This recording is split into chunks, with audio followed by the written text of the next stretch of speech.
Ihr habt den perfekten All-Inklusive-Urlaub für 1500 Euro gebucht, denkt ihr zumindest. Aber was, wenn wir euch sagen, dass ein kleiner Fehler bei der Buchung euch schon den ersten und letzten Tag stehlen kann? Oder dass euer All-Inklusive vielleicht doch nicht alles beinhaltet? Genau diese Fehler können euch Hunderte von Euros und die wertvolle Urlaubszeit kosten.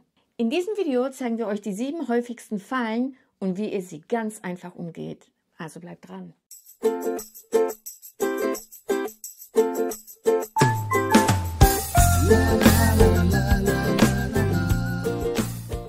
Hallo und herzlich willkommen auf unserem Reisekanal. Wir sind Anna und Olli, eure persönlichen Reisescouts. Wir haben über die Jahre selbst unzählige Pauschalreisen gebucht und jeden dieser Fehler auch schon einmal selber gemacht. Aus diesen ganzen Fehlern haben wir eine Checkliste erarbeitet, die wir heute mit euch teilen. Und nach diesem Video, das versprechen wir euch, bucht ihr bestimmt cleverer als 90% aller anderen Urlauber. Fehler Nummer 1 ist uns tatsächlich schon häufiger passiert. Ja. Die Flugzeiten missachten.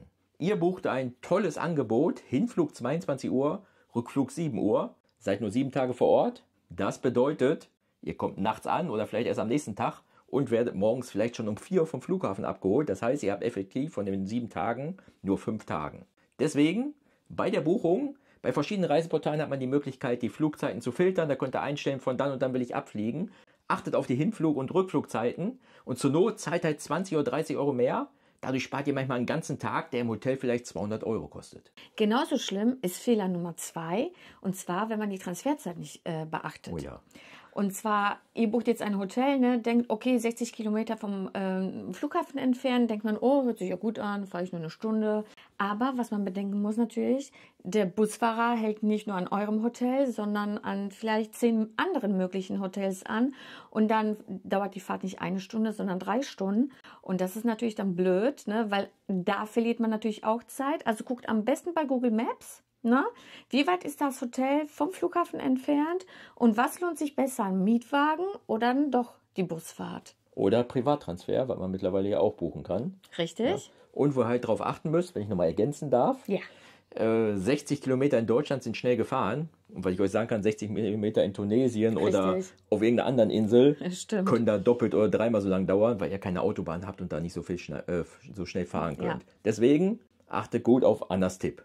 Der Punkt Nummer 3, lest auch das Kleingedruckte bei der Buchung. Besonders wenn es um All-Inklusive geht. Oh ja. Viele von euch, uns inklusive, also uns All-Inklusive, denken, All-Inklusive heißt, es gibt immer alles, jederzeit und überall kostenlos im Hotel. Doch das ist ein Trugschluss, denn All-Inklusive ist kein geschützter Begriff. Jedes Hotel kann ihn für sich auslegen, wie er möchte. Wir haben es schon häufiger erlebt, dass man ins Hotel kommt, lecker Getränk bestellen will und dann sind zum Beispiel nur einheimische alkoholische Getränke inklusive. Ja. Wollt ihr so ein lecker, ohne Werbung, Jack Daniels haben, geht's nicht, dann trinkt er halt so einen tunesischen Whisky jetzt, wenn wir in Tunesien sind. Oder noch ein typisches Beispiel, was wir erlebt haben, morgens frisch gepresster Orangensaft. Ja.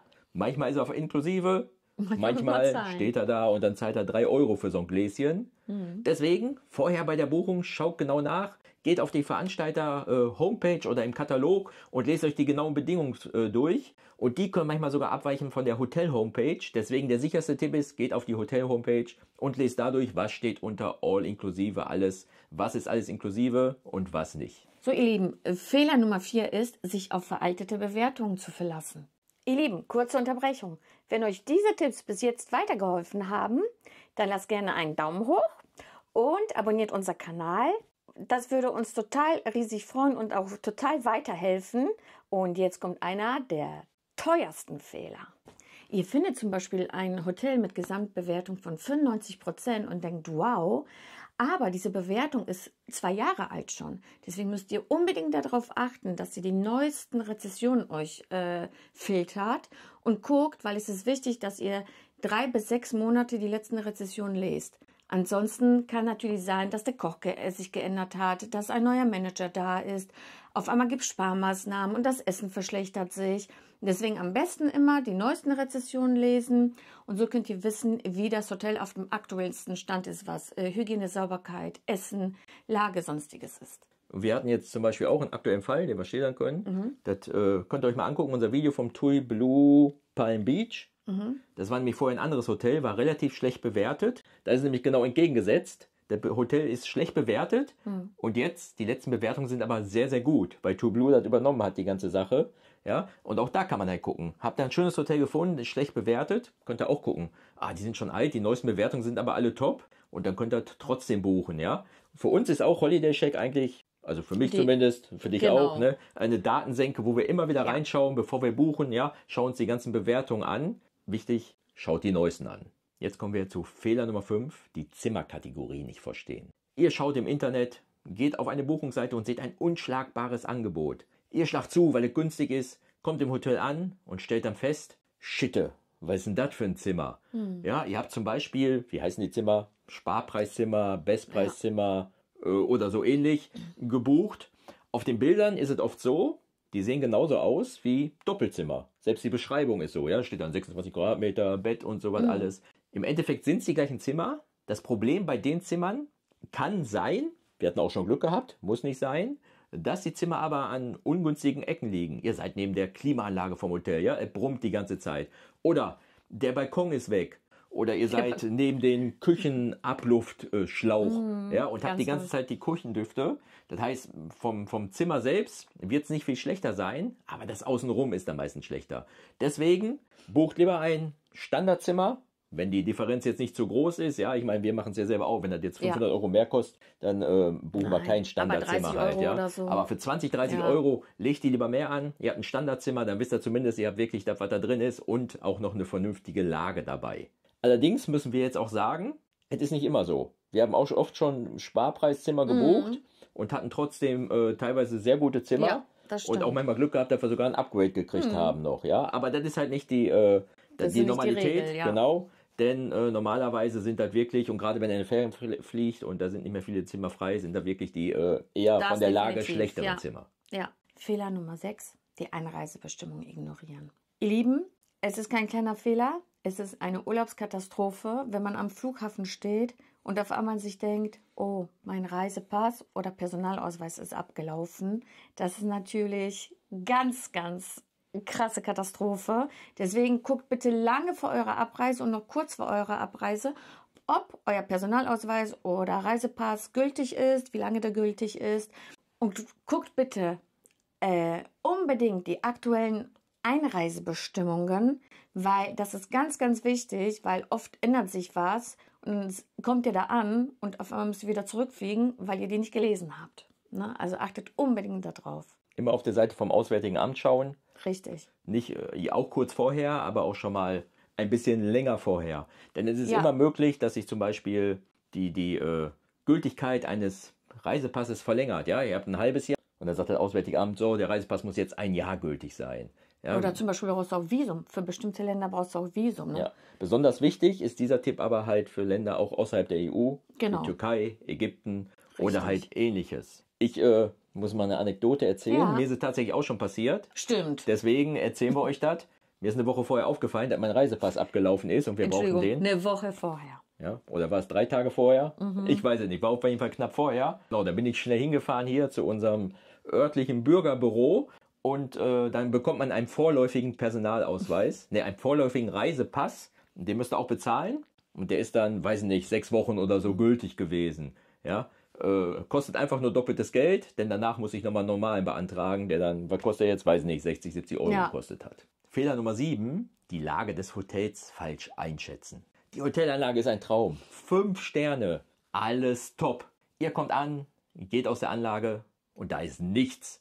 Oder da geht das Lächeln nach unten. Eine Autobahn oder sonst wie irgendwas, ja. Da kann halt alles passieren, hat nichts mit der Hotelkategorie zu tun, ja, kann trotzdem 5 Sterne sein. Deswegen, und da kann ich aus Erfahrung sprechen, ich mache das immer, egal ob wir im Ausland reisen oder hier in Deutschland, schaut bei Google Maps nach, ja. Nutzt die Satellitenansicht. Denn da habt ihr wirklich, zumindest wenn es schon aufgenommen ist da in der Region, habt ihr wirklich die Straßen stehen. Ihr könnt sehen, ist da eine Bar vielleicht in der Nähe, ist da ein schöner Strand oder ist da vielleicht gerade eine mega Autobahn oder eine 5-spurige Straße. Das könnt ihr damit ausschließen, denn auch das kann relativ unentspannt sein, wenn ihr ein tolles Hotel habt. Habt vielleicht noch das Zimmer, Sparzimmer, da sind wir wieder, hinten zur Straße raus und dann geht die ganze Zeit. Da kann wirklich schon die Urlaubsfreude trüben. Ja. Deswegen schaut immer bei Google Maps nach der Lage. Oftmals steht es gar nicht drin oder in Katalogen manchmal steht es dann halt so ein bisschen umschrieben drin, ja, an attraktiven Ausflugspunkt oder irgendwie sowas oder nahe zur nahe zur Kneipe oder irgendwie sowas und dann kann es halt mega laut sein, ja, oder gute Verkehrsanbindungen, vielleicht für eine vielbefahrene Straße. Obwohl Promenade auch. Ihr wollt unbedingt eine tolle lange Promenade haben und dann ist das so ein kleiner Strandabschnitt nur, ne? Ja, also dann kann man gar nicht laufen am Strand. Ja, ne? Genau. Deswegen schaut immer bei Google Maps nach. So ihr Lieben, das waren unsere Top 7 der häufigsten Fehler bei einer all-inklusive Buchung. Wenn ihr auf die Flugzeiten achtet, auf die Transferzeiten, auf die Lage und nach den Bewertungen schaut, wie wir euch gesagt haben, dann seid ihr schon sehr wahrscheinlich zu 90% auf der sicheren Seite. Die nächste Frage ist, wie finde ich eigentlich das richtige Hotel, wenn man jetzt diese ganzen Fehler vermieden hat? Eine der häufigsten Fragen ist natürlich, nehme ich lieber ein TUI Magic Life oder lieber ein TUI Blue? Genau das haben wir in einem weiteren Video für euch verglichen. Denn ihr habt ja gesehen in unserer Timeline, wir haben schon mehrere TUI Magic Life und TUI Blue Hotels besucht. Und dadurch haben wir ein Video gemacht, wo ihr dann abwägen könnt, was ist besser für euch, TUI Blue oder TUI Magic Life? Sucht gerne das Video raus, klickt drauf, ich verlinke euch das auch hier und dann sehen wir uns dort. Welche der hier vorgestellten Fehler habt ihr denn schon gemacht bei eurer all-inklusive Buchung? Genau, oder welche weiteren Fehler gibt's? Wir haben bestimmt noch einige vergessen. Stimmt. Schreibt uns gerne in die Kommentare und dann sehen wir uns in den nächsten Videos. TUI Blue, TUI Magic Life oder beim anderen Reisetipps von euren Scouts. Macht's gut!